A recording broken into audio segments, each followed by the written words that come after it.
again, thanks for coming on. Yeah. So for people who don't know who you are, could you introduce yourself? My name is David. I am a singer, Every Avenue. What do I do here? We're going around the class, right? Like, kind of like, do you need how old I am and where I live? And Nah, this isn't like the old days on message boards where like ASL check, you know. yeah, yeah, man. AIM, always away, but always there. Yeah. True, right? Yeah. People went away just so they could put up away messages. Yeah. I think we all kind of, well, I guess I speak for myself, but I feel like everyone kind of just put the away message there to avoid anything. I don't know. That's just also me too. I'm just like, I don't want anybody to bother me, but I'm good. I'm right here if you I, f- do. I feel like it was a mix of that and putting up that away message for like one person, waiting for them to see it and then respond, and then come off of away and be like, haha, you saw it, or something like that. Yeah. It's crazy though. I guess if you really think about it, remember like it hasn't really crossed my mind until just now, but so many people's away messages were always like some song, generally a lot of lyrics and stuff like that. So that's always interesting to think about, I guess. Yeah, Yeah. song lyrics. We just did an episode about that, We about did. song lyrics, What but it about hasn't aired yet. all right. I like song lyrics, I guess. I would hope so. Yeah. Yeah. What was the conversation about that? I'm just curious. That's always interesting. So we went through our personal like top 10 most I don't want to say favorite, but like personally Memorable influential, memorable lyrics. that have Yeah. Um stuck in our heads. yeah, and it's funny because I'm pretty sure both of us picked that sweet target range of like 2002 to 2008. Like all the lyrics were from those years. Okay. Um, I actually went back at the end of it. I'm like, okay, I purposely made an effort to write down some new ones as a side note. But both of our top tens were within that 6 to 7 year span, I think. What were your top ones, number ones? I don't know because I didn't do mine in any particular Yeah, we order. didn't number them. But if I just had to straight out pick one, I would say the lyrics from Promise by Matchbook Romance. Okay, right I on. would say that too, just because we both picked lyrics from that song and we didn't tell each other ahead of time. That you guys didn't have like, were you subconsciously having any talks about it that you didn't know about? You guys just Nope. back No, we've talked about how we both love Matchbook Romance in the past, but we didn't really plan anything. I purposely said, Jess, I'm not going to tell you any of mine. As a matter of fact, we made it like a challenge like 15 minutes before recording. We're like, hey, you know what we should do? We should try and see if we actually know what these songs are before saying the artist and song title. And we struck out so hard. Oh, no. I think I got two right So you out just of like 10. just go off the song lyrics and see if you can guess based off that, right? Yeah. Yeah, I think if I made it a little easier for Chris though, because I slightly sang a little bit some of mine, like you did, my terrible singing voice, but I I am did not them singing. anyways. Those days are behind me. I'm not singing That's anymore. awesome. Um, Why aren't you but singing anymore? do, so I don't know. I'm old and self-conscious. For a while my friend was in like a I don't even know what you would call the band. Back then it would have been called like post-hardcore. I don't know what they would call it now. Okay. And he had me try out and That's he's like, hard. "Oh, this was really good. Just make sure that you project more." And I was like, "Okay." And it lasted for a few months and I was like, at the end of the day, I didn't dig what they were writing. All So I was in that. I was in some high school bands and a couple things after college, but it's behind me now. I'm reserved for emo nights. right, right on. Did you want to try and take a stab at a couple of our lyrics and see if you can name them, or are you not ready for that Dude, level I'll give of? it a shot. I'm gonna probably fail miserably, Do you but still have yours, Jess? Somewhere. Mine's on my phone. I got it ready. Um, and I'm not going to sing them. Here, look at what we all try not to become. Another fabricated self-portrait. the audition. Yeah. Wow, Woo. look at that. Yeah, Danny's one of my homies. I haven't seen him in a really long time. You picked a good lyric to give him. Yeah. I figured it was going to be one of the harder ones. To be young. I love that song. It's great. Yeah. All right, give me a hard one. I thought that one was hard. Damn. Right on. What should I give him? Hmm. Well, not something super long. Maybe I'll just do this one. Uh, oh, you were a fire caught in a storm. Memories like embers keep us warm.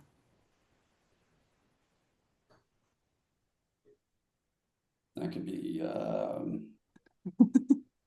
man, that's tough. It feels like it's like a Mayday lyric, but it could also be I See, don't now know. if I sang it, you would probably maybe get it more, but I'm not singing it. Man, this is tough because it also I don't know why. How many members are in this band? Can I phone a friend? I'm sorry. Phone a friend. No. I Um, love that. is the word cute in the band name? No. No, failed. All right, I'm stumped. Maybe I should ask the like one that everyone probably knows. All right. A foxtrot above my head, a sock hop beneath my bed, a disco ball is just hanging by a thread. I don't know that No, Owl one. City. It's Owl City Firefly. Oh man. All right. Yeah, I'm not Um, I don't know. sure, to be honest. How about Man, okay? How about as the flames dance up the walls, you start to feel the heat against your back. Stumped. That was by see? June. June. See, June. All these right, are hard. right. These are hard. Yeah. But well, Chris, this has been fun. We really like to get sidetracked here. But yeah, Um, that's great. We're really good at it. we're Um, real good at getting sidetracked. I yeah. was really We, excited. I nailed that first one. It's I know funny. you nailed that first one. He So nailed it. And the funny thing is, when you asked me that one, I kind of thought it was that because you were giving me hints, and I'm like, oh, it's got to be this. And then you told me, and then I was like, dang it, I didn't guess that one, and I was going to. yeah. Yeah. So Danny's from Michigan. He's from Detroit. So we grew up playing shows together at like halls and stuff like that. And then we probably toured with the audition more than any other band. Yeah, that's how he knows those lyrics, Chris. Yeah, yeah. Did Mhm. you happen to be I can't even remember that long ago. Did you happen to be on the tour that came through Syracuse that the audition went through and they played a tiny little church venue? Ooh, man, This would have been like '06. dang, probably not. No, not Okay. on '06. No. So no, I don't think we started touring with them until like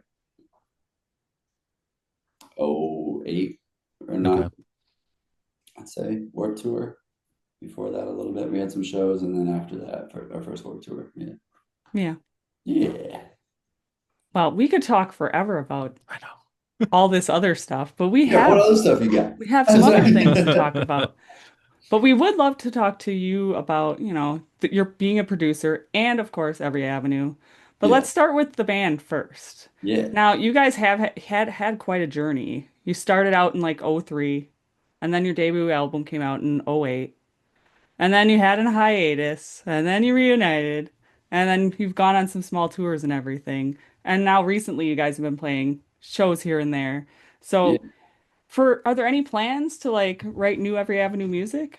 yeah. Actually, a lot of plans in the work. Actually, so I have, been writing this whole time. So I have quite, I guess, a collection of songs now, and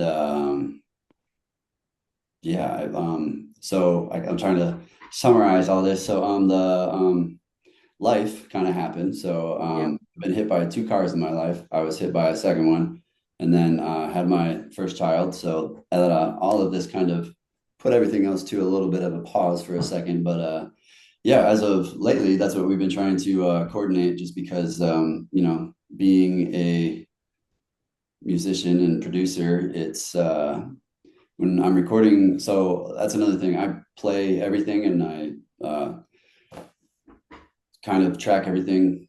I track everything myself, but with doing that, I'm my own worst critic. So there's no one like being like, "That's a take, that's it." So I just keep going and going and going, and it's just a relentless process that would be much easier working with someone else. So that's where I've kind of been lately, and been having some talks with some producers that I worked with in the past, and kind of hoping to go that direction, and kind of like, instead of finding, I guess, I don't want to say like doing it myself, but like, going back to someone that like helped create the sound originally.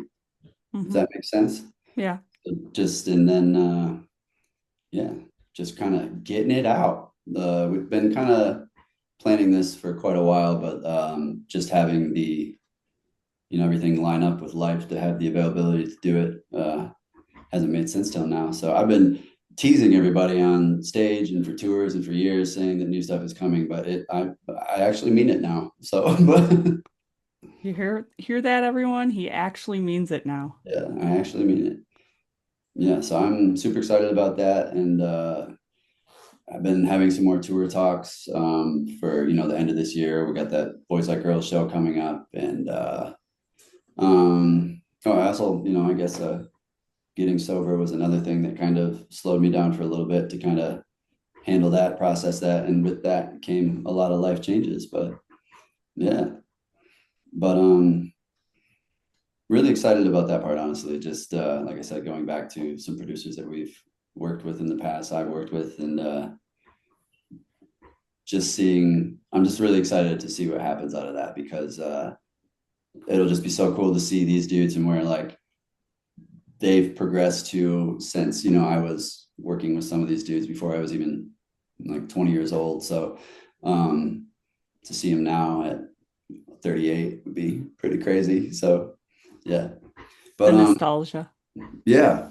So also before I got hit by the second car, I was working on a record. I kind of did it what would be considered like the Nashville way, where I had all these songs and did some pre-production, and then I hired out some players, like had like like Eric Church's players, Chris Stapleton's players, and these dudes played on this record, and I kind of made a more country sounding rock record. But I had gone through this accident during this process, and it kind of just, the momentum kind of fizzled, and I didn't really get to like finish it how I wanted to and put the time into it. So I shelved it, but it was kind of so I have all those songs as well that I'm looking to revisit, just because I guess I would say that I didn't give myself. I'm happy that I did it, because they in a way kind of turned into like the demos for me. So I feel like I have these awesome demos of the version of what I want to do now. And I'm happy that I did, and how life happened. So I didn't put it out, and the time that I want to spend on it and know how they should sound will come out. But some of those songs we've been playing live, and I feel they've been going over pretty great. So Yeah. yeah. But that's another thing with the Every Avenue. Back when Bad Habits was being made, like we had the intentions of like recording that here, and kind of making a more country rock album. And mind you, this was before like, cheers to Jimmy, this was before Florida Georgia Line and all that shit. So like everyone was like, this is the dumbest idea ever. No one's gonna like that. And now it's the hottest music ever. It's crazy. But we just, I guess, wanted that. You can hear it in some of the songwriting, I think. So lyrically, I've always been a fan of the storytelling side of country music, I guess, and how they just really bring it home in some ways, I guess. But I guess I've always loved that side of it, where they're telling a story, where I feel like, um, a lot of lyrics that I write are in more of like a just like, verse form can be very loose and interpreted a lot in some ways, but like a lot of country stuff is very much like, what's the story? So I guess I've always loved that, but that's kind of what I'm trying to capture with this new stuff, is, a little more of that vibe that I've always had, and stylistically, but still having the extreme rock side of it. So Yeah. I'm um, trying to get away from the mid-tempo songs, y'all. Okay, All right, faster, going faster now. Getting older, going faster. So I'm I'm curious because you mentioned kind of always being into that storytelling of the country music. There's an artist that's just kind of really starting to emerge. Have you heard of Royal Inn? I feel I've heard that name. I'm not familiar with the music. So she's heavily like heavy rock and country inspired, and her voice is very country, very storytelling style songs. But she was just on another podcast, I can't remember, and she was explaining like I've always loved metal music, but I'm also married to country music, and Yeah, the way that she blends it, it's pretty sick if you have a minute to check it out. yeah, Yeah. Um, I got some Would time. you consider Bill Murray kind of like a country rock kind of guy? Yeah, I really love what he's done, honestly. And I think I've never had more people ask about saxophone and music since he's put out stuff. It's been great. Um, yeah, I would definitely say, huge fan of all the writing and all the stuff he does. I would say that that's probably even more rock than, a little more, he's got more breakdowns and stuff like that. And I feel it's going to be a little just faster, less breakdowns. So, Yeah. but yeah, he's really like made a really amazing thing with his work, and I appreciate it big time. And it makes me smile because it's so unique. Like in certain parts come, you're just like, they thought of that? Like that's ridiculous, and I love it. So it's great. And I don't think I've experienced a lot of artists that like sonically make me feel that way, where I'm just like, oh, you did it again. That was really good. Yeah, just clever. They're just clever. And I love it. Sonically and instrumentally, super clever all around. now, what Just ever how he presents himself is hilarious. I love it. Um, Yeah, his whole campaign for his most recent album was just crazy. yeah. I have a fun story about that, but so we used to have a drummer who would take overseas because our drummer at the time didn't want to do it. So he kind of got considered our overseas drummer. And he's now oh my gosh, what's the word? He's an agent. So he manages the band Camino, Bill Murray, and Sleep Token, some other bands and stuff. And I had no idea. I just haven't caught up with them since sobriety and a lot of things, just life. And I've been going to this place here in Nashville called Buds and Brews, and it's a place that you can go and enjoy your cannabis or whatever. But there's been this guy that's been like this regular there, and we've just been like meeting every time we go there. And slow, like after time, I was like, man, he was like, what do you do? And I told him about touring and stuff, and he asked if I've ever been to other countries, and I was like, yeah. And he was like, hey, my son-in-law. He's like, he had a very similar story to what you were talking about, like going over to Japan with some band and stuff like that. And I was like, what's his name? And then turns out that his son-in-law married his daughter over time, and it was my overseas drummer. So I've just been making friends with his what's that father-in-law, Father-in-law. knowing. So it's been hilarious. So so I hope he said hi for me. But that's my really long drawn out story about and my homie Jameson. Yeah, but yeah, Bill Murray is definitely in that realm. If I had to think of any other artist, I can't really, I guess, because I don't know. I also like love a lot of stuff like like the Beach Boys and shit like that, and just I don't know.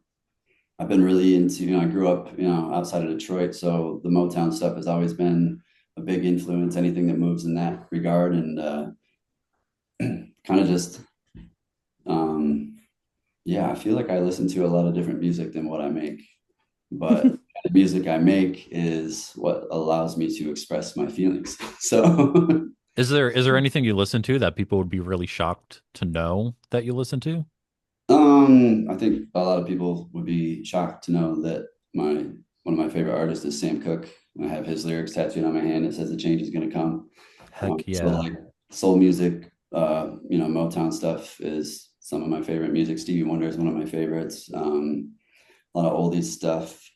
I guess as I've gotten older, I've always, really I've really always been into the production and recording stuff. And so that's kind of actually like where this even started. And when Every Avenue formed, there was an original singer who ended up becoming our tour manager back in the day, just because I had played all these instruments. And it finally got to a point where my old friend Jason, who, went to high school with, was like, "Hey man, you can play this other shit. You ever tried singing?" And I was like, "No." So I tried, and then now I'm singing. So, and then but yeah, I never had the intentions of being a singer, which is, I Right. was really into, like, recording and instruments and being a player, and then that kind of just came about, and I guess I just kind of tackled it. But yeah. And what made you kind of decide to start on the production journey and go Um, that route? I guess I just always like really enjoyed messing with sounds, and I guess I really just, first time going into a studio, like a real recording studio, was in Poughkeepsie, New York. It's John Niclario's studio, Nada. And I had not really had any idea of what, like, the recording process was like, because it wasn't, uh, doing this even back then wasn't possible. Like, we wouldn't be like doing like podcasts and stuff like that, like this, and at least on this level or anything. And so I think it was just like, oh, this is a place where you can play with instruments all day and like have fun. And that always seemed really, it's always been exciting. I love it. And just felt like where I wanted to be. Like, and I've always loved the creation and like being that ear that's not married to the music already, and like giving the input and helping. And yeah, but I've always just kind of been a nerd for the buttons, and it's fun. I love all that stuff. It's honestly probably like the reason I don't get shit done is because I'm always just fucking with a keyboard, making a sound for like 2 hours. I'm like, I'm not gonna use this ever. What am I doing? I need to work on my song. So, but yeah, I definitely love working with other artists. I love you know, making stuff myself too, but I do really love collaborating and working with someone that pushes and kind of is like, do it again. Or, and I also really appreciate the person that can be like, nope, that's it, let's move on, because that's more important, I think, for me. But yeah, I'm just gonna snowball all day, y'all. I'm just madly distracted by things, so don't mind me. I'll just go for it. We'll start um, with the question and I'll forget it by the time I'm done talking. it's all So good. What are some artists that you've worked with so far? well, I guess I've kind of honestly been I built out this studio this year, and then as of lately, have just kind of been like, all right, well, I'm gonna get back to work here. So, but I haven't really taken on much lately. But after that hiatus, I was still on Morning Chapel for a while, and then was working with another uh, production team, pub house called Green and Bloom, which was Billy Mann's publishing company under Warner. So I moved to LA and kind of did that. And then I guess I've been more or less doing the songwriting lately. And with the life changes, I've just kind of been trying to get my studio set up so I can have a place that can facilitate tracking a live band all at once.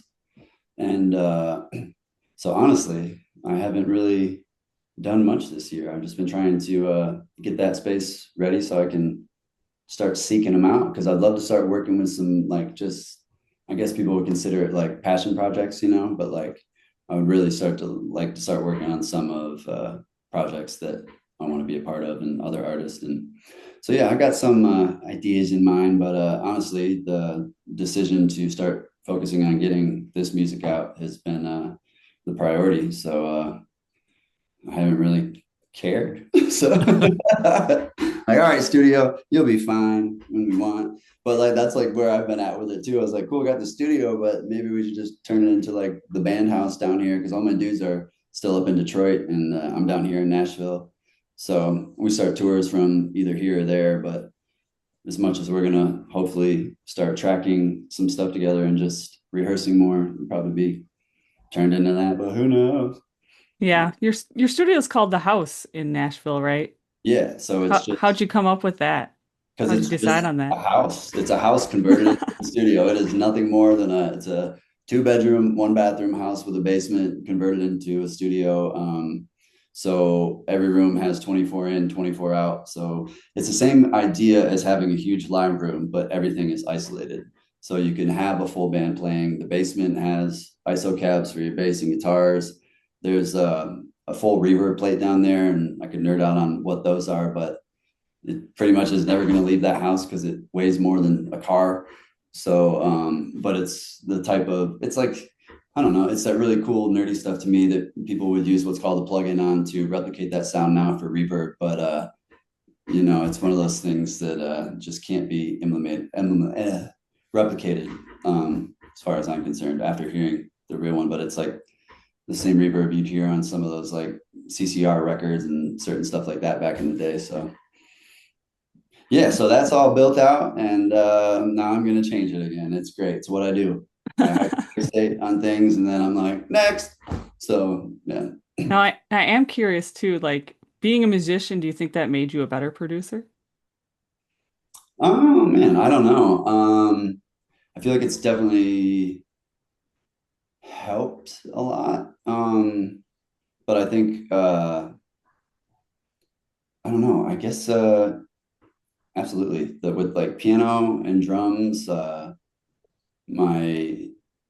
I guess like piano's one of my most played instruments when I'm doing a lot of stuff, but it was also one of my like forced upon me instruments when I was younger that I did not want to learn because my brother had a guitar and I was like, why do I have to play this thing?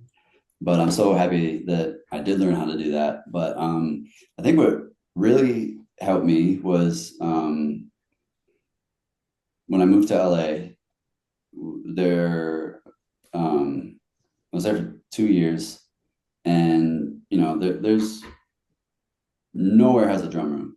Anywhere that you're doing work, nowhere has a drum room. So I think that's helped me a lot in just in the programming side of things. So I mean, like I was making. So when Skrillex was huge, so I was making a lot of tracks in that regard. A lot of just a lot of I don't know. I love all that stuff, and I remember like honestly a point in my life when I was being made fun of for listening to it because it was like one of those bands that he was just a dude that uses a computer and it's not real music. And I was like, do any of you know how to do that with a computer? No? Then I'm just saying it's not that easy. He knows what he's doing and he makes that stuff sound awesome. So as just a musician and someone who's engineered and worked on it, like I was always really into stuff. I guess I'm not going to bash it. I can't do that. So it's another artist that's like he fucking made a goddamn genre. Like it's insane. Looking back, if something like that had existed, do you think you would have like squeezed it into some Every Avenue songs? Um, so in all honesty, I had to ask producers that we worked with to take it out because it didn't represent us really. It was a thing that was in a lot of songs. I remember like Fall Apart, for instance, when we got that back, it was very much like um very, very track heavy. I would say that's how I would like to explain it. Just process where the vocal was very much I think this was around the time when we could start pulling in vocals and put it on a keyboard so you could kind of play the voices and stuff.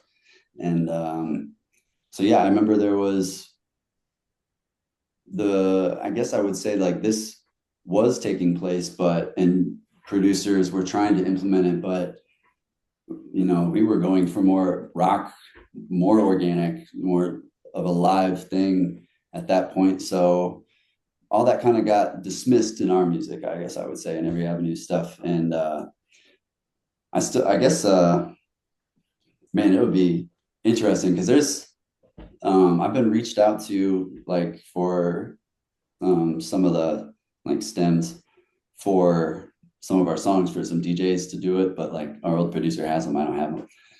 And I think it would be hilarious to hear like a "Tell Me I'm a Wreck" dance track, just banging. It'd be awesome. But um, but yeah, I guess that's how I would answer that question. They would Could try. always do a remix album. Yeah, I absolutely could. That'd be fucking hilarious. I'm sorry. Now you guys just recently played in Scranton the Road to Warped. How was that? Oh man, that was actually great. It was first time being at that venue, and it's oh my gosh, Josh. Um, mm, how come I'm spacing on his band, and I don't want to be. I can't remember. Oh my gosh, it's Motionless in White or Black Veil Brides, and I can't remember. I'm sorry. I feel terrible right now, but it's his venue. It's amazing, and since I've been sober, I've been really addicted to ice cream now because still have addictive personality. But they have this black ice cream there, and everyone was trying it, and everyone was just walking around with these black mouths. It was hilarious. So it was awesome, and I feel like venues like that are hard to come across that where the owners just understand everything that I guess goes into a show. And like I could not, they were like over hospitable, and I was just like, y'all need to calm down. Like you're too nice. Like this is too much. Stop it. So, but it was awesome, and it's just cool to see a place like genuinely care about the people that come in there, just because they're all there, like it's their house. Like you know what I mean. All the employees Yeah. just like come on in. It's cool. That was the Ritz Theater, right? Yeah. Yeah.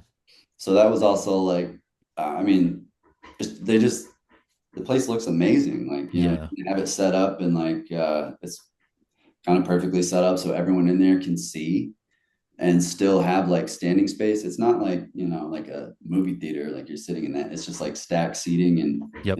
it's great. Yeah, I went to my first show there actually not long ago, maybe April. And any venue that's got like those layers. I don't know how else Yeah. like the different tiers. There's one in Buffalo that's got the same thing. Yeah, yeah. But Town Ballroom. Yeah, I love that venue. That was a good one. Yeah. Any venue like that, I absolutely love. Um, You but almost yeah, went to that, didn't you, Chris? You were I thinking of going did to the Road almost to go. Warped. I did almost go to it, but I was in Maine when that happened, so Nice. unfortunately I couldn't go. What part of Maine? Southern Maine, so like Wells, Ogunquit, like south of Portland. Okay, right. So yeah, I went last year for like vacation for the first time, fell in love with it, and I'm like, we got to go back again next year, and so we did. And talk about ice cream addictions. Mm-hmm. Oh yeah, Maine and their ice cream is unreal. man, Unreal. I agree, and they're super close to not too far away from Vermont, where the Ben and Jerry's factory is.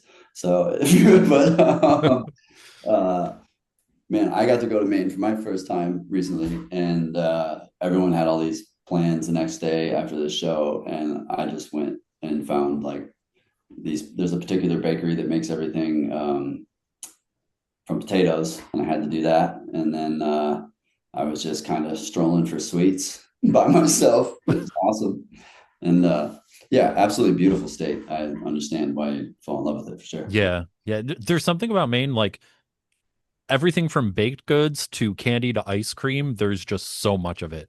Yeah, and they did. They really did have a lot. I had like I don't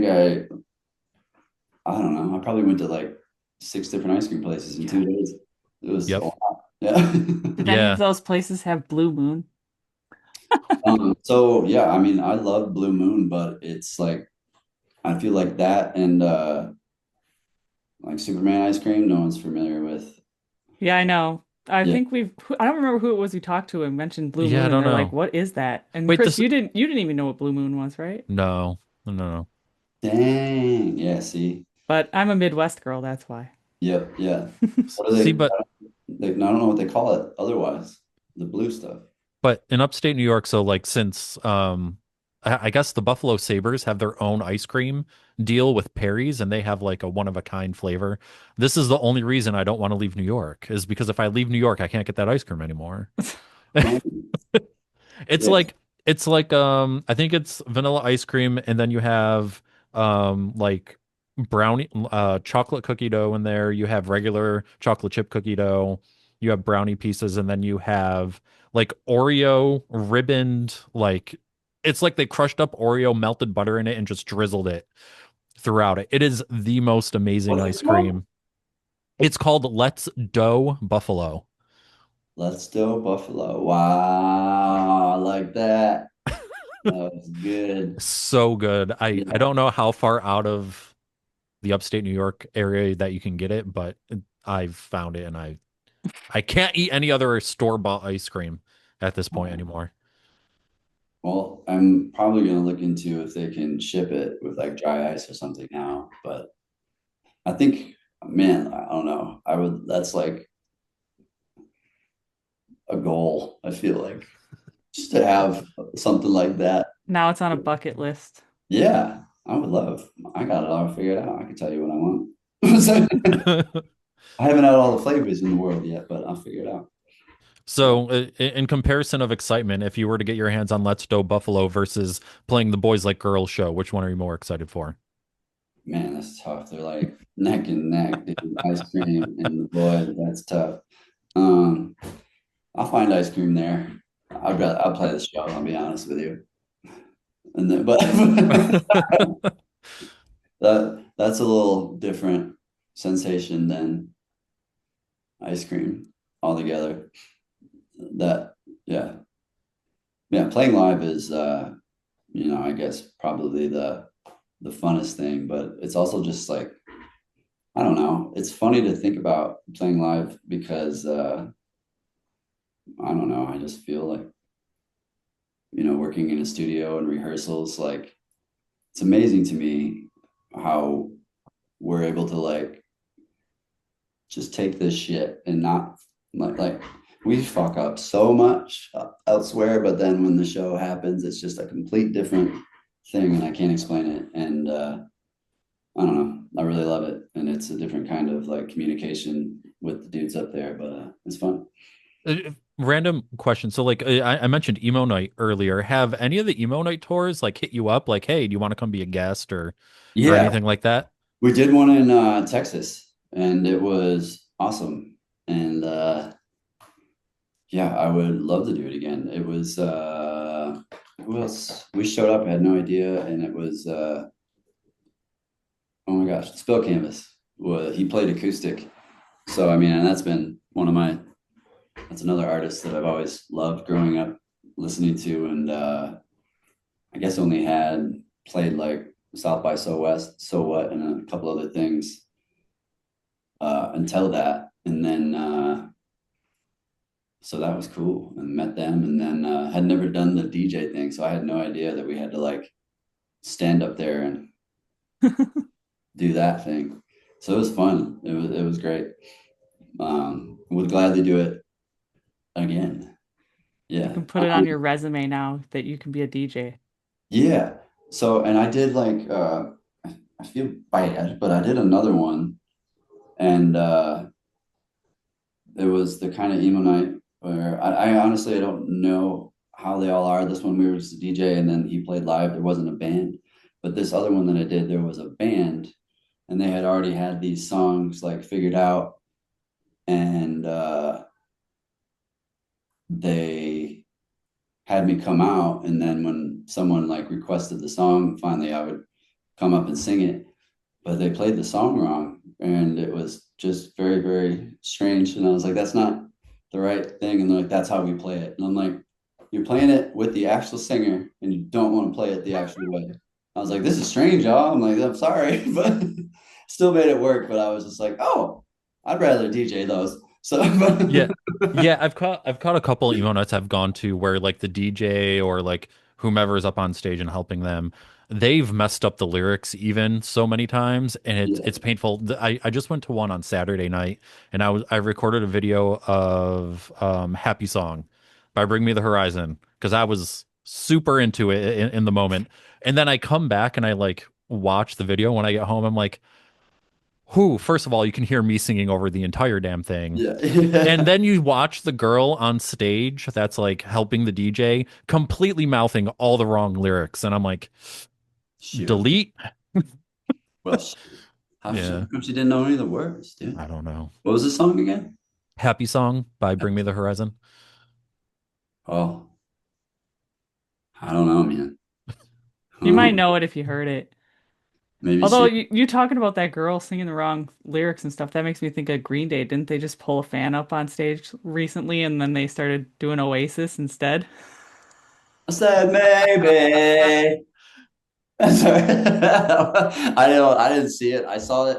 I remember scrolling through it and like seeing it. And one of my doom scrolls when it was on like silent, so I didn't listen to it. I'm aware of it, but Uh, that's I was just like, hilarious though. oh yeah, that's I would love man. I would I would There's love it. nothing worse than like But getting what a if fan they up on do? stage and then they don't know the words to your song, even though they're a Yeah. fan.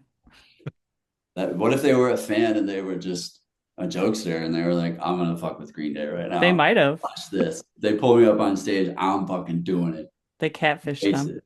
That's yeah, It that's was what. just a whole situation like that girl that did the breakdancing in the Olympics. Oh yeah. Well, wait a second though.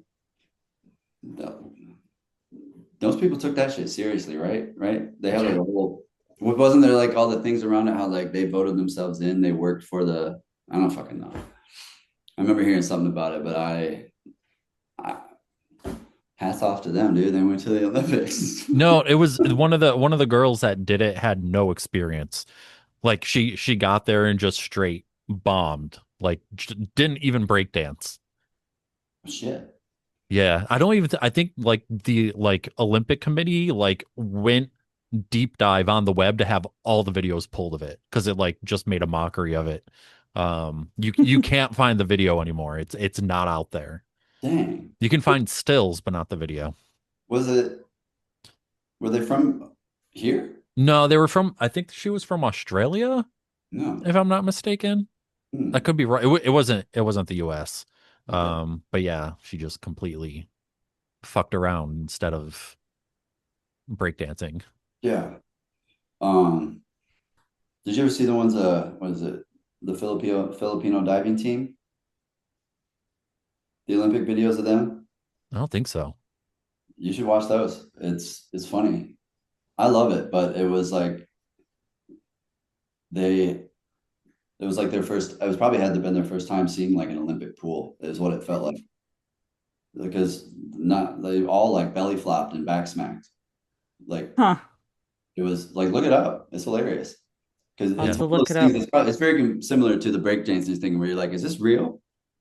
Like, Like, how?" how did they get to the Olympics? Yeah, it's kind of how it felt. And I was watching it, and I was like, I'm pretty positive I could do some things off a diving board and land better than that.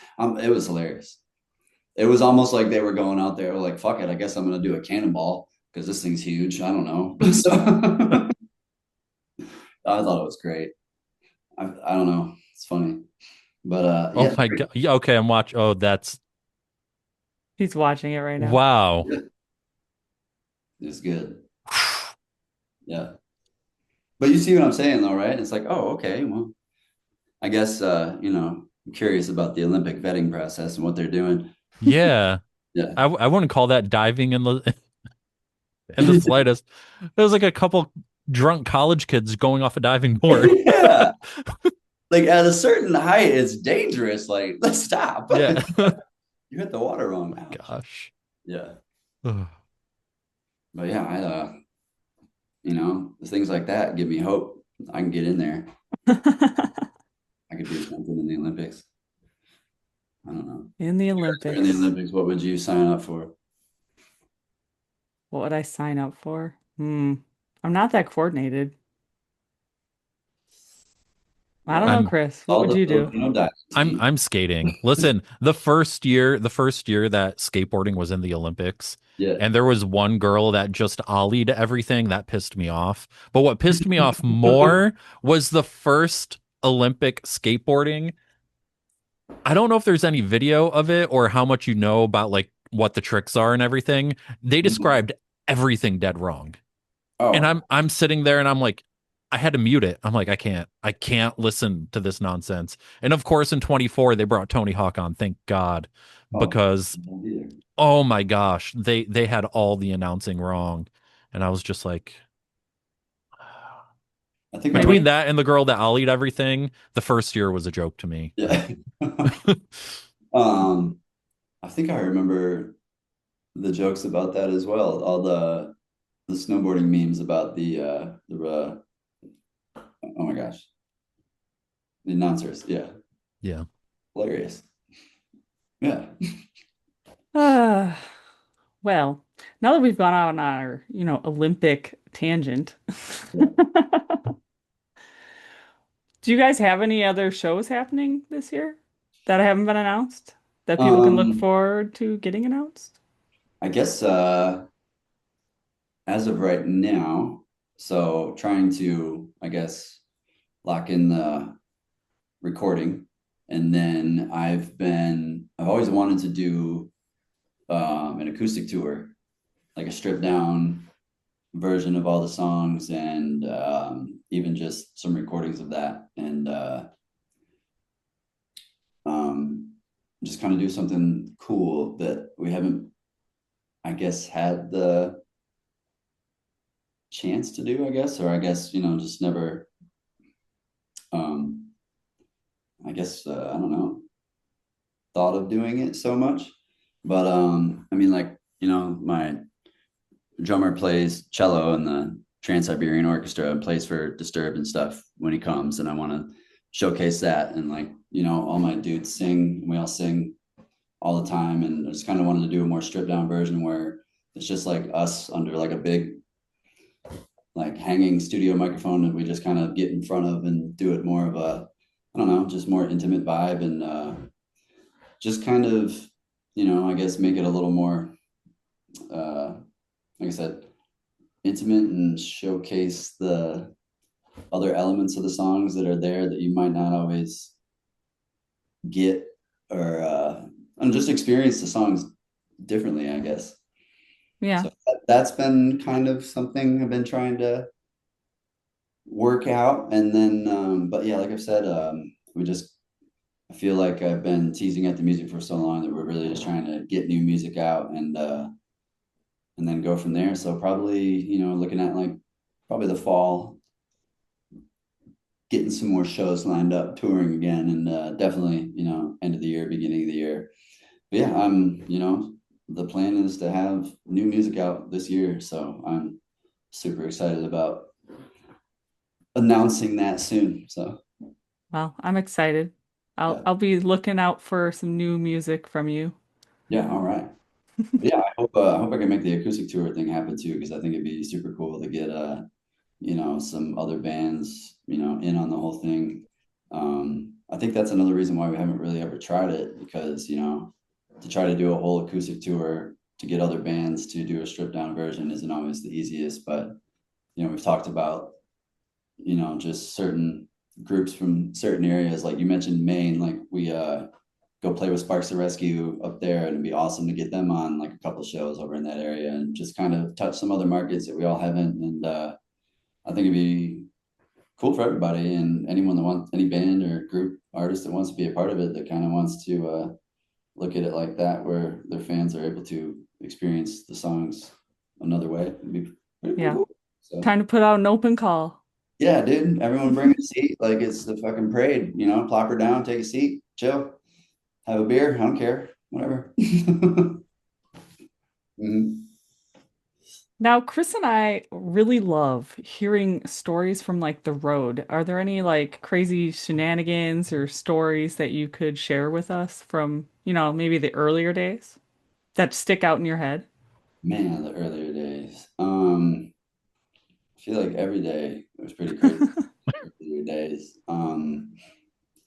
Man, it's so I feel like questions like this are hard to ask because I can't like think of anything particular, but when something sparks a memory, I can talk about it forever.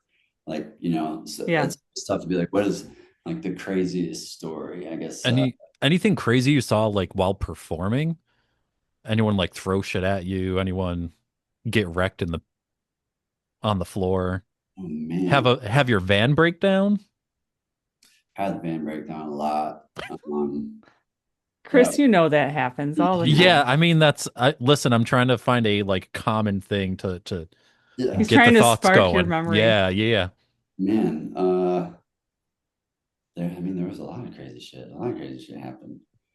To be honest, I think one of the craziest things that I've experienced in my musical career, and a lot of people I don't think know this about me, but during that hiatus, I was the personal assistant and tour manager for Alex Band for the band The Calling. You guys familiar? Yeah, I remember the calling. If I could, then I would go wherever. So that band, I was his personal assistant and tour manager. And that was the wildest shit I've ever experienced in my life. It was just 1,000 miles an hour the second I started working with them. And so we had these two shows because, he was doing some reunion stuff. And one was in Atlantic City, and then the other one was in Michigan, where I'm from, in a small town, middle of nowhere town that hosts this big kind of like almost like county fair type deal thing. And they were one of the artists on that. So we were in Atlantic City the night before, played, and drove all the way to Michigan, got there, and then set up to play this fest. And the show went fine, but everything else about it was terrible. And Alex had decided, he was like, I want to fly home. And I was like, dude, I was like, that's cool. But the closest airport is like an hour and 45 minutes away. He was like, I don't care. It's like, all right, I understand. I want to go home too, but I have to drive this van. Said we could have flown. But anyways, so um, it was about 3 a.m. His cab was supposed to be there. And I go to knock on his door. He's not answering. And I'm like, oh man, he's sleeping. So I go down to the front desk, get the keys, go open the door. No one's in there. Suitcase is wide open. Nothing's packed. And I'm like, shit. So I guess some other things I should explain about Alex is that he has Parkinson's. So it's difficult for him to do a lot of shit. And one of the side effects from the medication is narcolepsy. He'll fall asleep anywhere. So one of the scariest things I had happen with him when I first met him was we had to go pick up a like a dishwasher for the studio. And we were in this 15 passenger van and he's sitting next to me and we're driving, I think it was like Santa Monica, whatever, bunch of palm trees. And the van just starts getting super close to the right side of the street and all the mailboxes. And I just look over and he's passed out.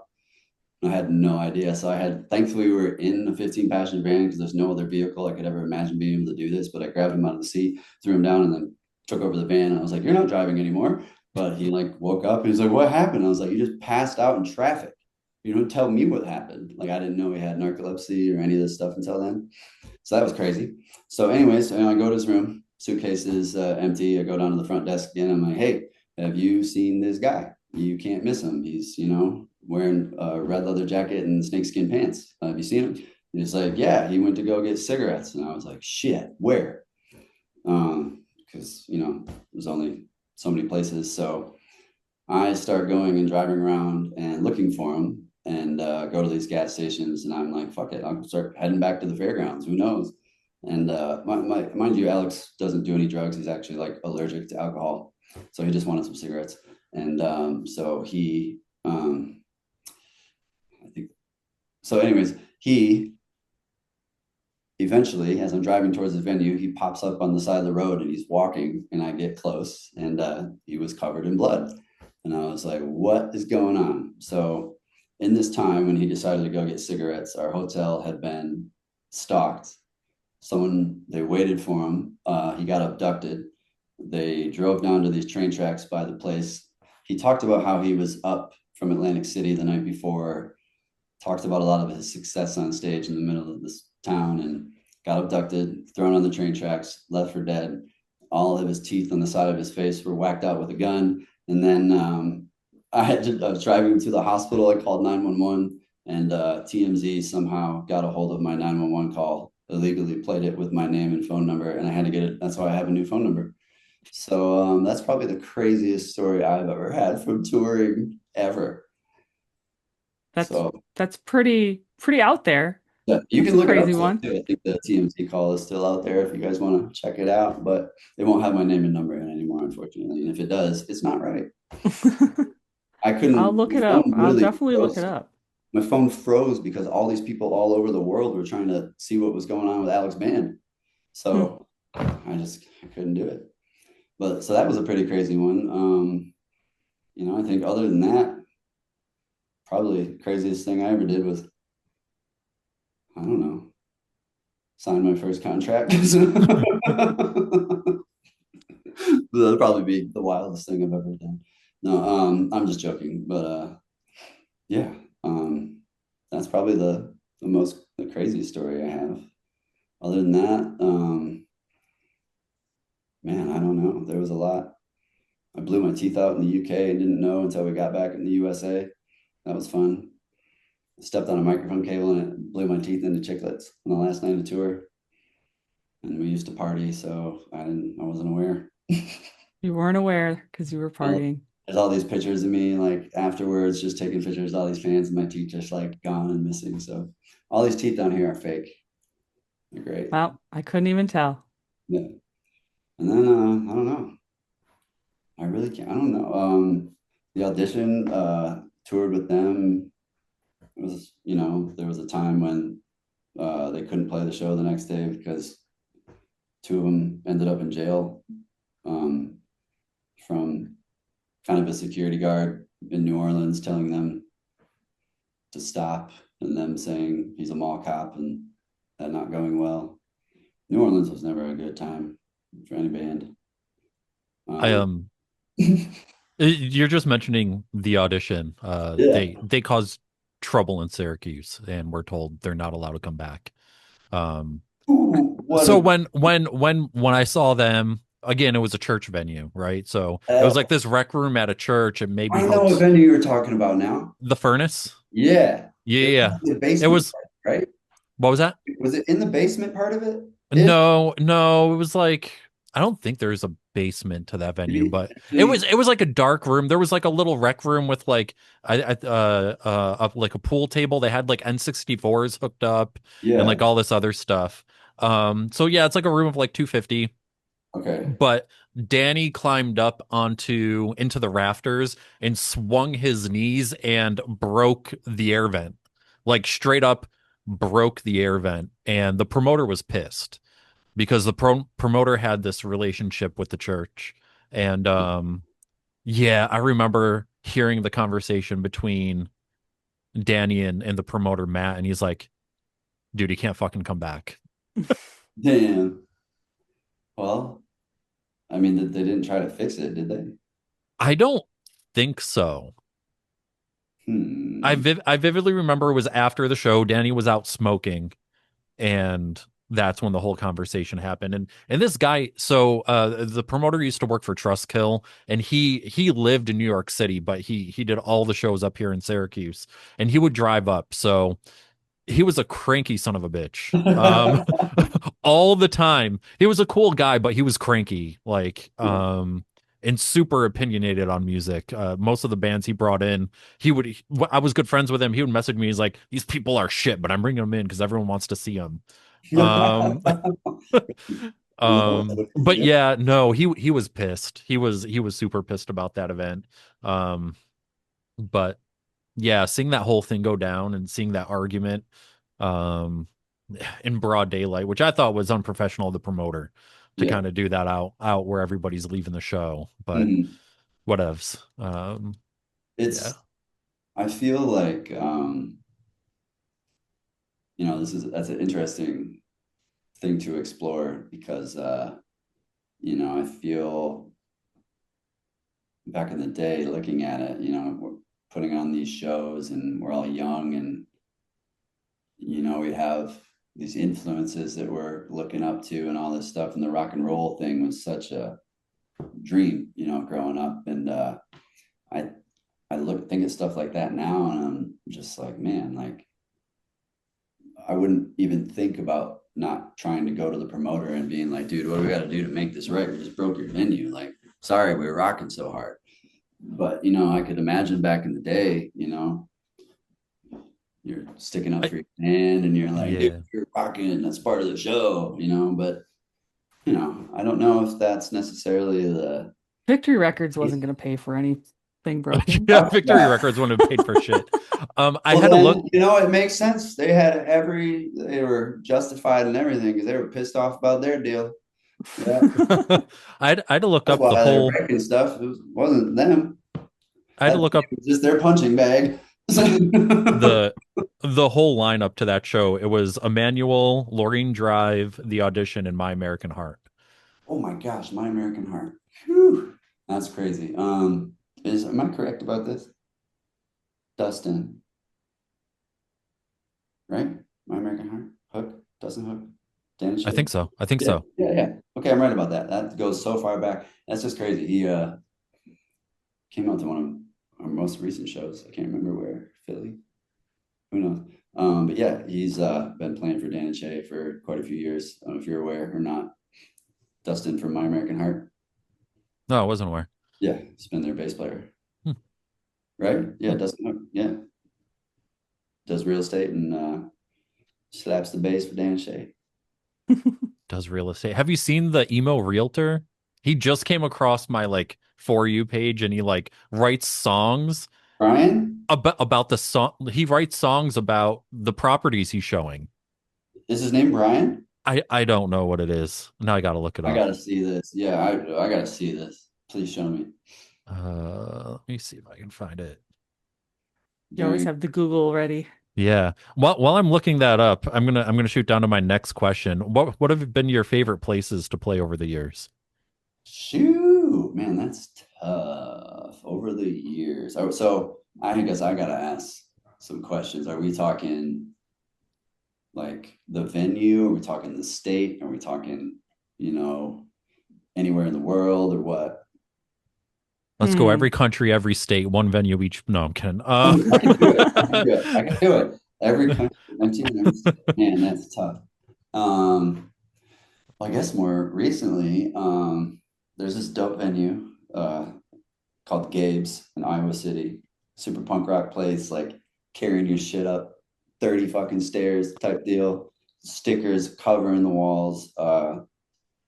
Awesome venue. The green room, it was I guess it was the handicap as a handicap bathroom that they converted to the green room. So there's just a shitter right there in the green room, and you're like, oh, okay, hang out here. It's funny, it's hilarious. That was a great venue. Are you guys familiar with the Taffeta No. in Massachusetts? That was another great one. I'm drawing a blank, but we played in New York City, and it's Andrew WK's venue. And that place was fucking awesome. I love that. What venue is that? Can't think of the name of it, but it's so cool. I have to look it up. But yeah, it's I don't know, it's one of those places like I didn't know until afterwards, and I was like, oh, very fitting, makes sense. But another place that like, it's just everything was so like over accommodating because they just know like what's involved in touring. But I guess Maine was also a big one because with touring, I've been fortunate enough to go to now every single state. I've been to every single state at that point, except for Maine and Hawaii. So now I just have Hawaii left. So I'm hoping to check that off one of these days. But yeah, that's always super great. Playing back home was always super fun. Yeah, I guess the Crowfoot in Michigan is always fun because it's like one of the first places I bartended and also like I lived, worked, and played there, so it was crazy. Like my loft was across the street, and I'd bartend there, and then play shows there, and it was like it was like my home address almost. I mean, I got all my mail and like merch and like everything for the band sent to this venue. They get so pissed off at me all the time. And be like, I had like one day, like this dude called and he was like, hey, he's like, I have a pallet full of Monster Energy drinks here. I don't know what to do with. Why are you getting stuff like this shipped here? And I was like, I didn't know they were going to send a pallet. I was like, I thought I was getting like a case, like 24. I was like, got like 24 cases of 24. Damn. And like stuff like that was hilarious because then I'd have to carry it up all my stairs to my loft. Our old guitar tech and tour manager for a little bit. His name's Christian Skirmont. He works with a bunch of bands now. And we had so many merch boxes and so many Monster Energy drinks shipped to that address that when we all lived in this loft, he lived in the living room and he just slept on the futon. But we had so many boxes that we built him a room. We made a fucking wall and made him a room out of these merch boxes and the Monster Energy drink cases. It was hilarious. To give you an idea, if you've seen the movie, what the fuck is it? Employee of the month. Oh, well, it's the Santa Claus when he gets all the packages delivered and he's like, hey, what am I supposed to do with this? That's kind of how it was. Just a bunch of shit like Yeah, you that. were talking about like pallets and stuff, and I'm thinking of Employee of the Month, the movie where they have like Their little fort up in their little the fort up yeah. in the Yeah, rafters. yeah, that's exactly what it was like. It was hilarious. Yeah, it was awesome. And then we had like our backdrop, like it was like the like curtains for it to like cover it up. So it was hilarious. Yeah. Play. Now, if you could pick any bands, new or old, to go out on your own dream tour, who are you going to pick to go with you? Ooh, man, that's tough. Um, Toured with so many amazing bands over the years, so it's like it is a tough question. yeah. Um, man, that's interesting. I feel like I don't know. I guess I feel like man, that's so fucking tough because it's one of those questions where I'm like overwhelmed with the possibilities of who I would take, I guess. I don't know. I guess I would just try to. I feel like it's also tough because I feel like that would be like situations where if I could be so lucky, you know what I mean? Like those, I wouldn't. Those bands have to take me out. I don't think I'd necessarily be taking any bands out. So, I don't know. Man, that's really tough.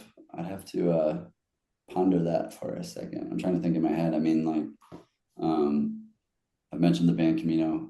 I love their music. It'd be awesome to watch their set every night. I love their music. I think probably one of the top listeners that they have, to be honest. If I could tour with Phil Collins, that would be amazing. You know, we didn't specify, you know, living or deceased, did we? No, No. Okay, right on then. Then in that case, um, man, that's tough. Man, that's so tough because you know, I feel like I mentioned Sam Cooke. That would be awesome. Like Otis Redding, like artists like that. The Beach Boys would I love was to. gonna say the Beach Boys, Yeah, but absolutely. Yeah, the Beach Boys would be up there. What else? What I think would be up there? I did want to say the whole Sam Cooke thing. I love that. I don't know how you got introduced to Sam Cooke, but let me tell you how I got introduced to Sam Cooke. Okay, yeah, please. Skate videos, right? So they Yeah, always had bootleg music and they would push them out before they could get hit with copyright. yeah, PJ Ladd's Wonderful Horrible Life. yeah, Somebody skated to Sam Cooke, and I was like, "Damn, what is this? This is good." yeah. Well, Um, Sam Cooke was also what's that song? Don't know much about history. Don't know much. So that was a huge song, and I think that was my first song, and I had no idea that that was him until an older age. I guess my mom kind of, you know, listened to a lot of that. I guess like just we always had like the oldies station on, so I always thought that was interesting. But yeah, music like that, like, Beach Boys, the Turtles, Imagine Me. I'm trying to think of like more songs like that. That was a lot of my upbringing. And then, my dad was a trucker and listened to Garth Brooks, Tim McGraw, like all older country stuff like that. So I'm just snowballing into this. I don't know. We were asking about artists and touring with them. I guess that'd be It's fun. all good. Yeah. Yeah. Some Garth, some Brooks and Dunn. Yeah. Yeah. Now, Uh, talking about artists still, yeah. is there anyone you would love to produce for, like a song or even an album? Like Um, who's on like a bucket list or just anyone in general? I don't know. There's that I would have a blast with it. I went and I found out about this band. It was just like 15 minutes, and they're called Military Gun. I found out about them, saw that they were playing in Nashville, went and watched them, and I fucking love just that grungy fucking, like, I don't know, like punk rock shit. So I would love to produce some bands like that that just like, it's like, I guess more like they'd be I guess, are you familiar with them? Yeah, I got into them actually toward the beginning of this podcast. We were trying to research new bands, and they were one of the ones that came up. They And have like, I was blown away. I don't remember. I actually went on to, gosh, what's that website that lists all the bands? It used to be huge back in the day. I was shocked to know it still existed, and now I can't remember what it was. does it say Um, in it? what was that? What did it list exactly? I think it was pure. Was it Pure Pure Noise? volume? Pure Volume. Yeah, yeah. Pure And volume. Oh it wow. still existed. And I went on there Yeah. and I just plugged in a genre, and we had this whole conversation about how genres, what they were called back in the day, don't match what they sound like now. Yeah. Um, and I think I put in like post-hardcore and they came up, which shocked me Yeah. because I wouldn't call them post-hardcore. But yeah, no, I was blown away when I heard them. Regardless, Okay. um, There's a it's been a minute since I've listened, but. Me too, honestly.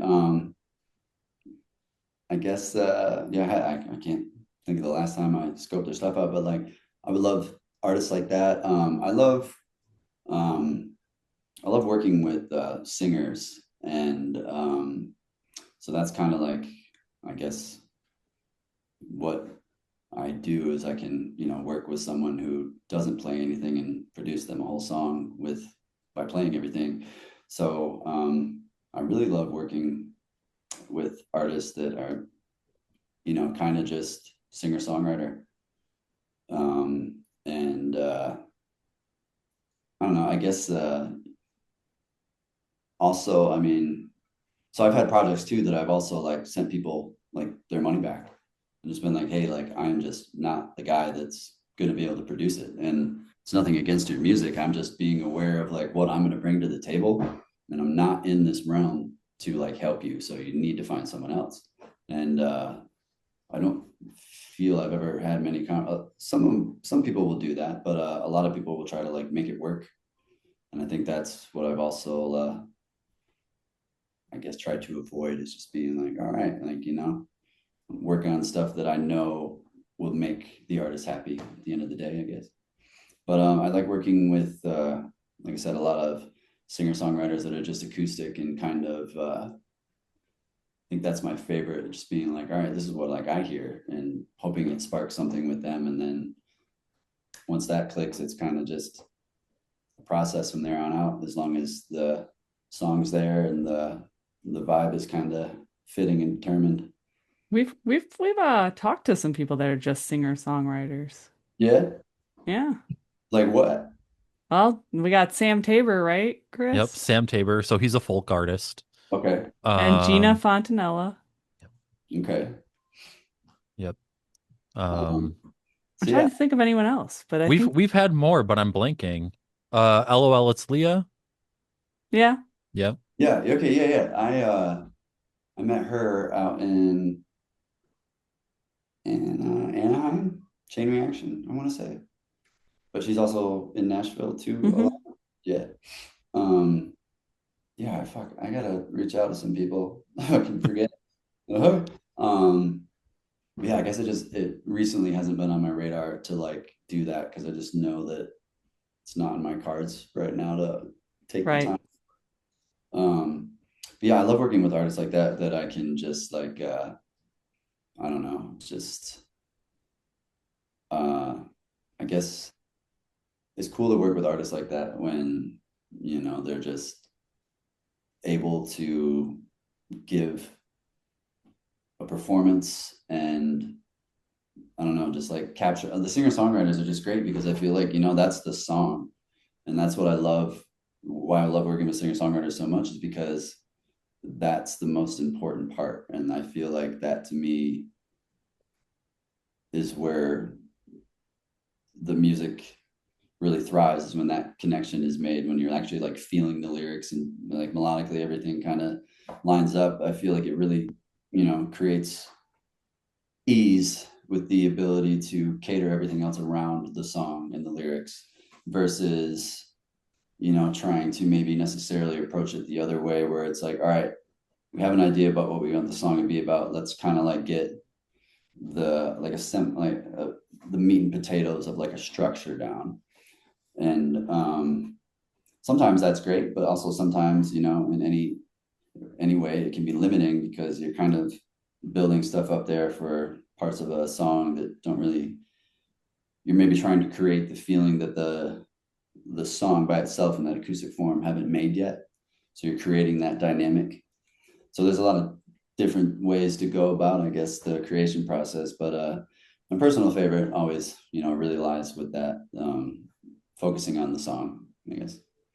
So I've now again gone away from your question and answered It's all good. I it. uh I had somebody I know shoot me over a couple questions Yeah. for you. Not very well. I'm gonna ask the most personal one she put out here. All right. All right. How has being in a band changed you personally? Ooh, man. Ooh, that's tough.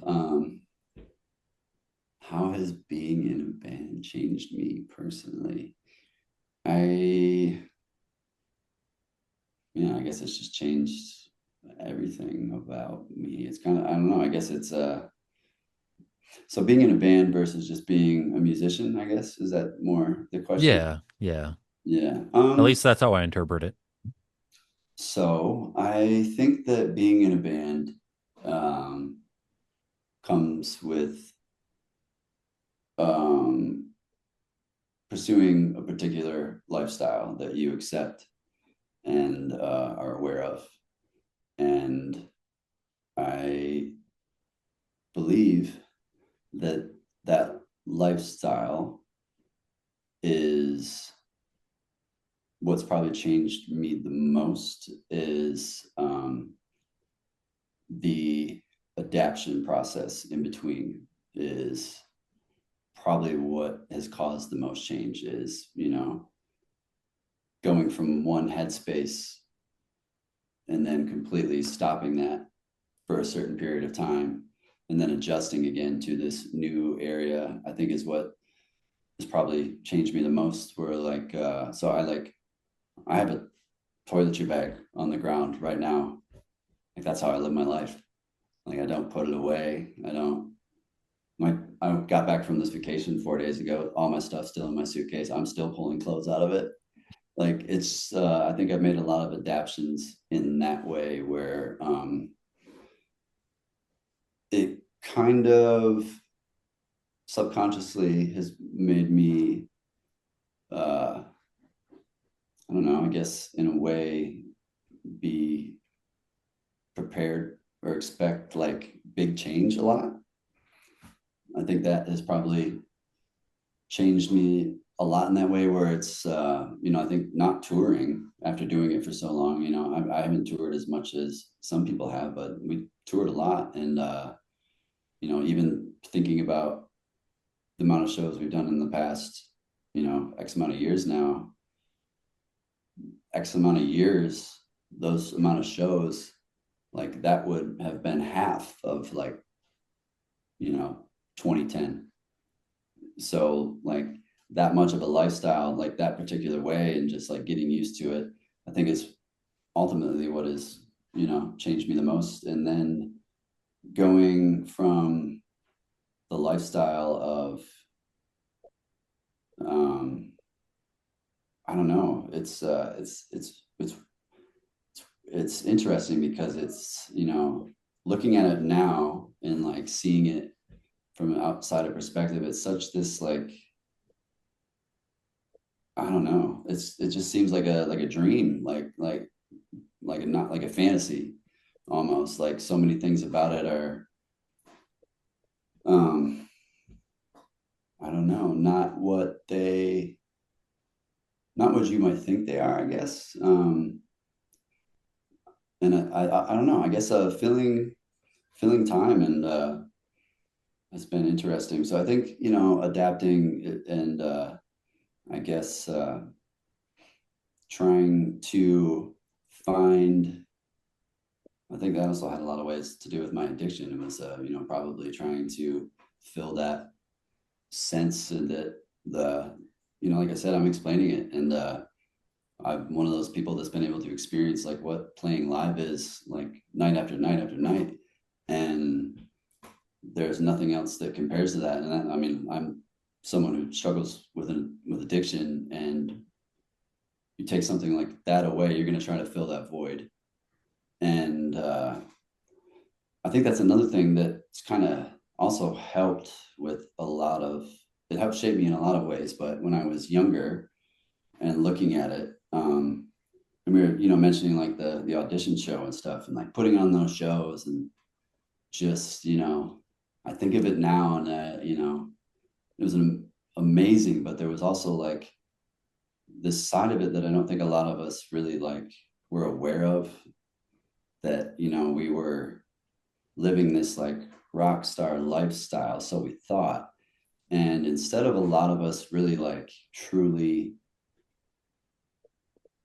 really grasping like what is going on, what we're doing, and I guess like the level that we were at and the life that we get experience, we all were so many of us as musicians are focused on the career side of it, and thinking that we need to be to, I guess, achieve this level that we've fabricated in our minds to equal success. So I feel like stepping away from that and having the break that I did, like, really made me like, I guess, realize what kind of like who I am, I guess. And I was like, oh, okay, that's like a lot of my life, like up to that, until that hiatus, was kind of being this musician and this front man and this person that I guess I kind of felt like I had to be, or I would have been like shelved or something like that. You know what I mean? So stepping away from that and kind of, getting thrown back into society. Like I started touring when I was 15. I didn't know how to do, like, I know how to fucking bake chicken until I was 25. I had no idea. I was like thrown into society is what like I felt like. I was like, I don't know what the fuck to do. I was like, I seriously don't get a lot of shit. And I felt like, I don't know, I felt clueless, helpless, and just so naive. And when I think it's just like oh, this is like what life is outside of that. And I never really like realized that until that was such a hard separation, just being like, oh, like, yeah, this is a completely different lifestyle. Like touring is like something completely different than another form of musician. I was like, what do you mean you guys live in one state and you go home to bed every night there in Nashville? What do you mean you just play at the studio? So just, but I guess as far as change, I don't think the music really changed me until most recently, coming back and touring, and realizing that after so many years that like I'm talking about this addiction, and the playing live and the feeling, like my mind, like I remember like the first show, like everything went right back to that. And I was, I started, I guess, my mind wanted to go back to that, and I kind of did in a way. I started, drinking and doing drugs again, and then I finally was just like, this is why I couldn't enjoy this in the first place. So that was kind of like an eye-opening thing too, and I don't think I've ever enjoyed music so much now that I'm sober, and not like I'm enjoying playing live and not just up there wasted, I guess. So that's and it's hilarious to talk about now, I guess, because like, I guess I consider myself such a musician, and like showing up to a show drunk or anything would just be the last thing I could fucking imagine. So I think it's helped put a lot of things into perspective, and it's really truly, I guess, kind of like helped me get away from living a lifestyle where you think you have to be somebody in order to be successful, versus just actually focusing on making yourself happy. And I think more people need to maybe, I think it would be helpful if more people talked about that, though. These we are musicians and stuff, but at the end of the day, like, we're just fucking people, and we want to like what we're doing. So Yeah. Yeah. yeah. But I don't know. I guess music as being a musician, being in a band has definitely changed a lot. But I don't know. I like my dudes are fucking great, and the way they like handled like the sobriety and like the changes and everything. Like I really,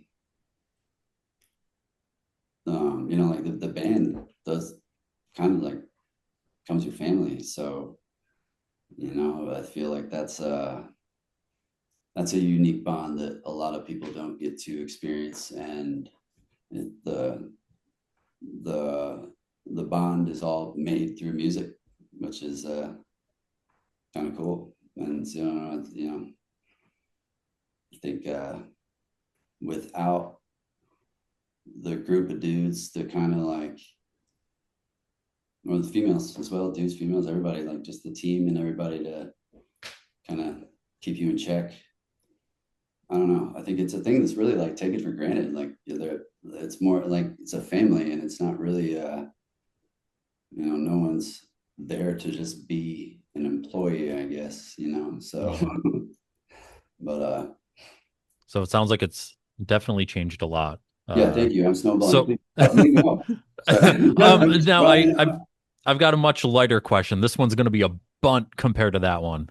All Now, right. one of the main things that's changed in the music industry since your latest, I guess it probably happened close to the last release, is the vinyl resurgence. Any chance we're going to see any physical every Ave Yeah. vinyl releases? So to my knowledge, there is, well, not to my knowledge, there has been a vinyl release, but I don't know. I haven't looked for it for a long time, and it's through Fearless, so I don't have any control over that, and I don't really see it. And yeah, that was put out, so you can get that. But I would like to put something out eventually. I guess I haven't considered it, and just to on the business side of that, with Fearless owns those masters, so within the music world, I'm sure you've probably had people explain how, like, if I wanted to put that song in a video that I made on a YouTube channel, I can't. So that makes sense. And I mean, that's cool though. But that's one of the things that's changed me. I look at contracts now. So How you read the fine print.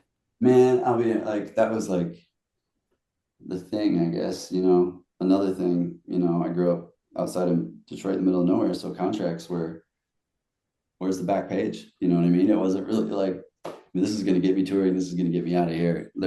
The young, naive side of that doesn't care. So the older version now is like, oh, okay, we're going to look at it. But again, where was that question? I'm sorry. Physical copies. Physical copies. Vinyl. Yeah, yeah. Yeah, I would love to get something out, and I think some new music will definitely help with that. And I think, I think it would be rad to have. I know a lot of, bands have redone certain songs, but I don't know. I'm not necessarily, I guess I haven't really ever considered it. I feel like that was a moment in time, and recreating it for me and the way my voice even sounds now would just not be the same. So if you want to hear what I sound like now, come to a show. Actually, I think that was you're just mentioning that. I at the New York State Fair, the Beach Boys played a couple years back, and I don't remember what song it was the opening to, but Mike Love had to hold a note for like a good 10 to 15 seconds, and he stopped after that before the band picked up. He's like, when you write a song, you have to think about that you're going to be performing this in 50 years. Yeah, yeah, yeah. And I thought that was funny. But yeah, yeah. So now for some fun, lighthearted question. Okay, so we found this one topic to be quite controversial, but it's also funny to hear people's answers. So let's say you're starving, you don't want to go out for anything, you're at home, you open up your freezer, you're like, oh shit, when did I buy this bag of French fries? You throw them in the air fryer or the oven or microwave if you're psychotic, and it's time to eat them, right? Yeah. What are you dipping your French fries in? Oh man. I don't know. I feel like it's like everywhere calls it like the comeback sauce, right? Right? Something like that. It's the sauce that's on the In-N-Out burger or something like that. Burger sauce, I feel like. I don't know. Okay. Every place has a different name for it, but I feel like a lot of places go to the comeback sauce, and I don't know what it is. I feel like it's like probably just Thousand Island or something. There's It probably is. It's probably what's on a Big Mac, right? it probably is. It's probably just fancy Thousand Island. What's that joke? 1,001 Island? That's what it is. I want. Yeah. Can I get 2,000 Island, please? That I mean, I'm dip about anything in ranch. I like fries and ranch. Either of you Frosties and fries? I know a lot I Yeah. of. have done it, yes. All right, right on. So I'm not against it. Like one of my favorite things is like waffles and ice cream, and so that's kind of like in the similar vein, I guess. But fries, what else would I dip them in? Believe it or not, fries, and weirdly, I can't remember why I had this or where I had it from, but there was a honey packet involved, and I tried it, and it was actually pretty good. I could That see does sound fries good. and honey. Re Yeah. Real quick, because you mentioned ice cream and waffles, there's a Yeah. place in Syracuse called Funk and Waffles, and they do that is one of the things you can get, like a huge, giant, bigger than a Belgian waffle, and they just layer it with whatever ice cream you want. I think like on the menu it's labeled as like it'll come with Neapolitan style. But I'm pretty sure you can put whatever ice cream you want on there, Yeah. as long as they got it, of course. When I come visit, we're going because it sounds like I might need help based on the size of this waffle. Yeah, it was crazy. At their old location, the kitchen was literally right there in front of the stage, and they would run waffles out to everybody. And one of the ones they have is called the James Brownie. Oh, that's And so it's like it's a chocolate waffle with a brownie on it covered with chocolate sauce. Well, somebody dropped it and it looked like somebody shat all over the floor. oh, Oh oh, man. Sounds amazing, though. yeah, it does sound amazing. Yeah, it Just is it not- is really good. That's I cool. haven't been there in a while. Damn, I better go down there this weekend now. You should. Go get your Funkin' waffles and then take a picture. Mhm. So apparently like there's been answers that we've gotten for this that have caused fights. Um Someone told another member to get the hell out of their house mid-interview. Oh. Um Because of Their sauce. their Because they said sauce. they wanted to dip their fries in mayo. oh man, I see. I'm a fan of that as well. I mean, that's kind of the base of every other sauce, See, to be he honest. likes all the Yeah. dips. Yeah. Yeah. No, it was pretty funny. Yeah. I brought that up when I saw the band. I'm like, do you remember when you said CJ was a serial killer for dipping his fries in mayo and then told him to get the Oh fuck out of your house? man. Well, I guess if it was Miracle Whip, we'd be questionable. Oh, But well, and I won't talk about my favorite kind of mayo. I love Miracle Whip. I've Miracle been Whip is great. just the shit. A lot of people aren't into it, but A lot of people aren't into it, which I don't get because it's just got that tang. yeah, it's It's got just that tangy fake flavor. mayo. Mayo with sugar in it, pretty much. Just Chris got, probably doesn't like Miracle Whip. I'm not a fan of Miracle Whip, no. yeah. Oh, And I'm all over the place with like what brand mayo to get too. Like growing up, my family was always Hellman's. Down south, once we moved down to North Carolina, everybody says you got to get Dukes. So while we were there, I was getting Dukes. Mm, Um, I think at the end of the day, unless they're like side by side and I taste one with a spoon or something mm. next to each other, I can't tell the damn difference. All I right. feel like Um, mayo's mayo. Unless it's a store brand, then it's questionable. Yeah. Then I'm like, that doesn't look right. Where'd they get the ingredients? What? Like, Yeah. why is it so yellow? I don't. Well, Um, that would depend on the eggs. Probably. Yeah. Maybe they Unless only they're used throwing in like a yolks. lot of lemon juice or Lemon juice something would take random in there. yes. Yolk only.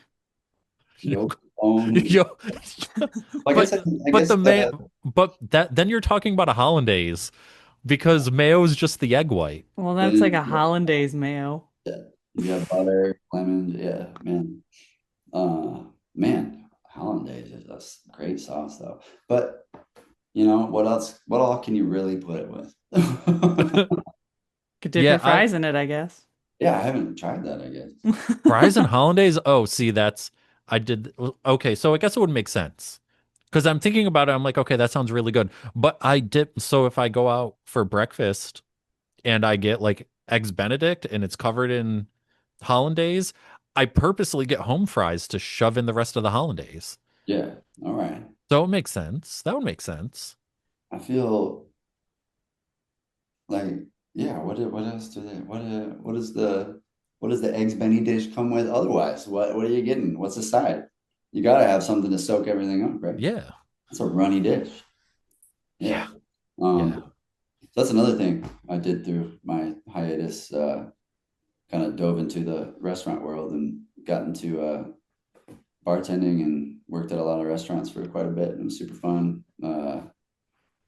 That kind of replaced the band camaraderie for a little while, I guess I could say. Honestly, that was fun. But yeah, I fucking love food and used to cook all the time. I don't as much anymore because I've been busy. But um, that was one thing I just got super into. Yeah, Maybe. if you love food, have you ever put mustard on a banana and ate it? No, actually, I haven't. That, well, what kind of mustard? Just yellow. Just Just yellow. yellow. Yeah, so this came about. I was watching a YouTuber, actually one of the musicians we interviewed, Sam Tabor. He also has like a lifestyle and a gaming channel. But on his lifestyle channel, he was like he asked AI like give me some terrible food combinations I should try. And one of them was mustard on a banana. And he tried it and he's like this is not going to be good. And he ate it. He's like actually it's not bad. So then I got curious and I'm like okay, I'm going to try it. And as long as you don't overdo the mustard, the flavors cancel each other out. It's like a flavorless mush. You're Yeah. shaking your head, Jess, but you must have done too much mustard. It would still have tasted disgusting It even with a wasn't little bit bad. of No, mustard on it.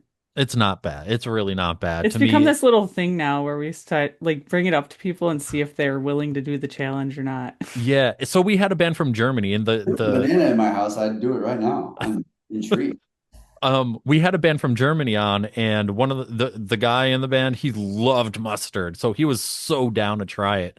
And they sent us a video of them trying it. He was totally into it. The singer despised it. And then he went and he grabbed peanut butter, put it on a banana, and then put mustard on that. And that was the ending of the video, was him eating that. And he was like, that was great. That's that's like the Elvis stuff. It's all bananas, peanut butter, and what else? Yeah, something Yeah. on a burger. The Well, Elvis burger. if you feel like taking the challenge, record Yeah, it, send it to us. We'll use it on the socials. I'm Didn't absolutely gonna test this out. didn't you say somebody did it on the interview on Saturday that I wasn't on, Jess? Yeah, yeah. the Just guy mid that the interview. guy we were interviewing, he did his research and listened to some of our episodes, and we're just sitting here talking to the other guy in the interview, and like all of a sudden a banana shows up on screen and he puts mustard on it and he eats it while during the interview. Yeah, that's awesome. And I was just like, well, that's a first. Yeah, I wish I would have known. I'd be going banana crazy right now. Bananas are But great. I'm just curious how they like cancel each other out in a way because I know like well, Chris the swears you vinegar can't put has too much mustard on it though. Yeah, if you So, put too much mustard on it, it definitely gets real nasty real quick. yeah. But as long as it's like, I don't know, like if it was like a 2-inch section of a banana, this is the weirdest way to describe this, but like a 2-inch section of a banana, and you put like, how much toothpaste you would put on your toothbrush of Okay. mustard, that's a good like that's a good amount. All right. But once you start talking about like, I don't know. See, in my mind, I was thinking like a celery stick, like the peanut butter. Oh God, I no. was like, God, no. oh, No. Although now I wonder what would happen like if you split a banana and like just put a little like you would on a hot dog, right? And just yeah, like just put that little squirt right down the middle. yeah. Now that was a weird Let's sentence. put some cream cheese in it, deep fry it while we're at it. Come on. That sounds great. Damn, deep fried banana a with deep fried mustard, that banana sounds with cream delicious. cheese. That sounds really good. It might not be bad. Put mustard on it at the end. You dip it in the mustard. That'd be great. Put a little bit of that like Only if you fair love mustard. battered for like deep fried like shit on it and Yeah. Um, heck yeah. a fun thing you can do. I'm trying to remember the name of the juicers. Is it emulsifying, emancipating, whatever the juicers that you'd use for like celery, and they always have that like the byproduct comes out of them like in Hmm. a like Play-Doh pump form. If you take a frozen banana and run it through one of those, it will turn it into ice cream and it's fucking delicious. It'll pump it out like ice cream, like soft serve. And you can put coffee on it, you can put chocolate on it, you put whatever on it. It is awesome. That I've sounds tried it to amazing. restaurants forever because it is so inexpensive and you could create a product that so many people would love, and it's just a frozen banana. What did you say you put through again? I can't. I'm blanking on the word. I want to say it's a particular kind of juicer. I want to say I'm wrong when I say emancipating. I don't know I what know I'm. emancipation is when you like want to get away from your parents when you're like Yeah, 15. yeah. Like what do I say? Emulsify? I don't know what the word is. I mean that works. The fruit of the banana is getting away from the peel. Yeah, So it's not for citrus. It's for like like I don't know. I guess you could run oranges through it, but that'd be yeah. I Well, can't remember the name of it. When I'll get the juicer out when I'm eating the banana with mustard, and I'll do a whole thing, and I'll send a picture. Yeah, I can't remember what kind they're called, but yeah, you run it through one of those, and boom. well, let's get into our final and most important question. All right. What is your favorite dinosaur? Oh man, I have. So this is crazy. Everyone's like, all I love. Been watching Jurassic Park a lot recently, and we started watching it in reverse order. So we watched it from the most recent one backwards, and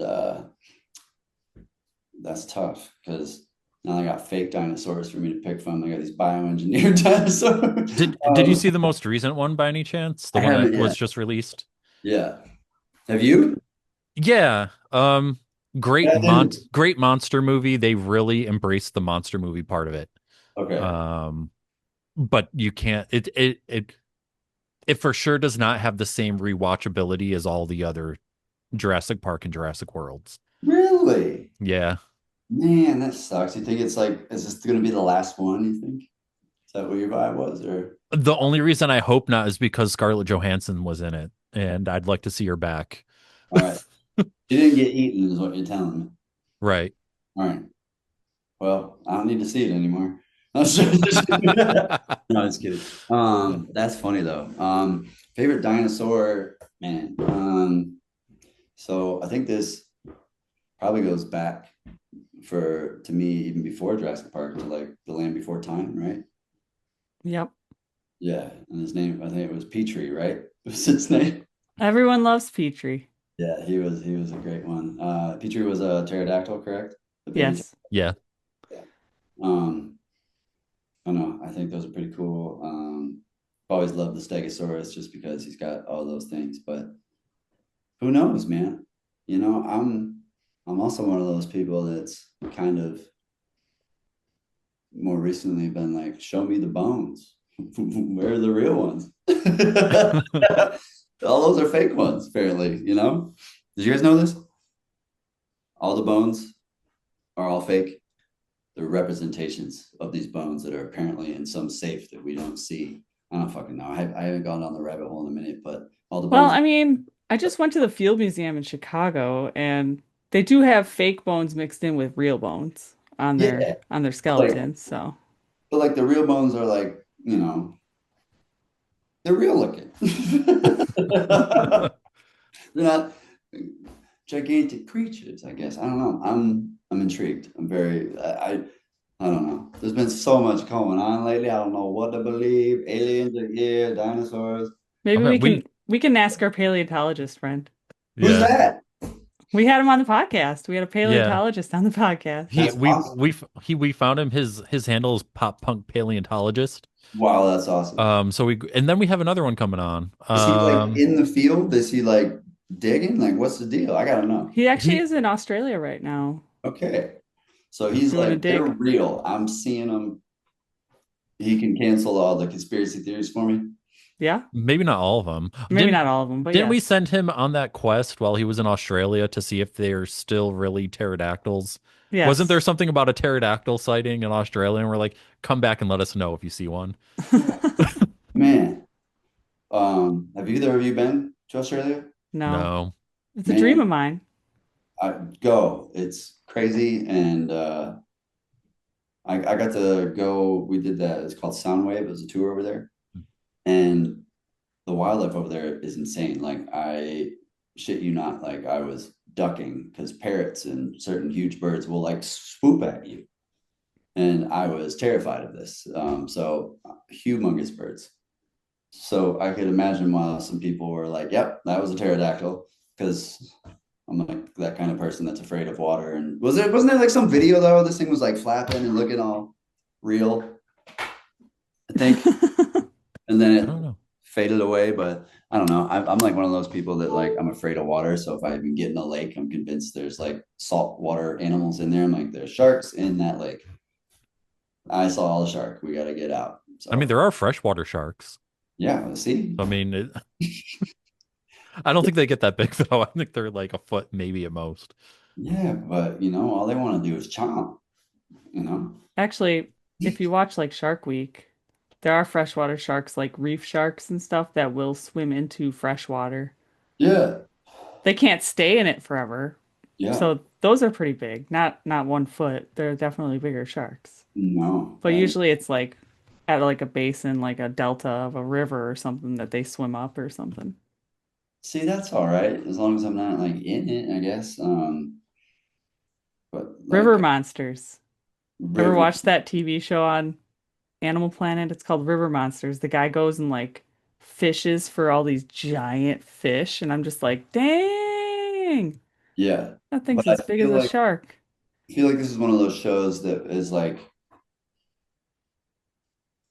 Monster Garage is on after it. Like it's late night. Like it's like I haven't seen that one in a minute, but I'll have to find a really good episode and I'll send it to you. I'll be like, here's a river monster episode you should watch. I'd love watching shows about it, but like I'm one of those people that like the second I'm in a body of water, I'm like, nope, I don't want to be in here. I'm gonna uh, steer clear. yeah, I don't know how we got again. What happened? Where did we get? How did we get here? This is what happens on this podcast. Great. Yeah.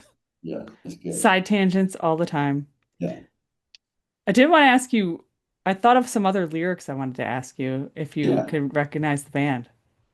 Give them to me. Here it is. Waking up shaking feels much better. It's And my song. everyone's I know saying, that shape up and get a life. song. Yeah, I'm aware. Do you know Pitch- who it is? What? You yeah, got Pitch it? Perfect. I know that band. Yeah, that's I I felt completely. like throwing one of your lyrics in there just to see if you recognized it. That's what I almost thought you were doing at first with the audition. I was like, because it was so familiar. I was like, wait a second. But that's a good one. You got me. It's one of Um, my favorite songs. Me too. And I actually completely forgot about it until like 3 tours in. Someone came up to me and they're like, "How come you're not playing the title track?" And I was like, "What?" And I was like, "Oh shit." I was like, "I have completely fucking forgot." And I was like, "Yeah, we got to work that one in." So we've been playing it live, but that's also one of those songs. Just to be honest, like recorded it and never played it live. So like singing it, I was just pushing myself to the peak that day, and it was so high up there. And I was like, "What the fuck are you, like, you're talking about?" I was like, "I got to sing this live every night? You gotta be fucking kidding me." So it's a tougher one. And then yeah, some of those songs. But yeah, I will say that rehearsing your songs live before you go play them live or before you record them is very beneficial. So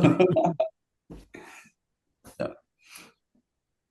Well, Well, what else you got for me? I don't know. You got anything else, Chris? I don't. I think the dinosaur was our last question. It Yeah. was, unless you That's have anything else for anybody still listening. I guess I don't. I guess would love to get some of this music out and come back and talk to you guys in a couple months after that's going. Touch base, see how we're doing.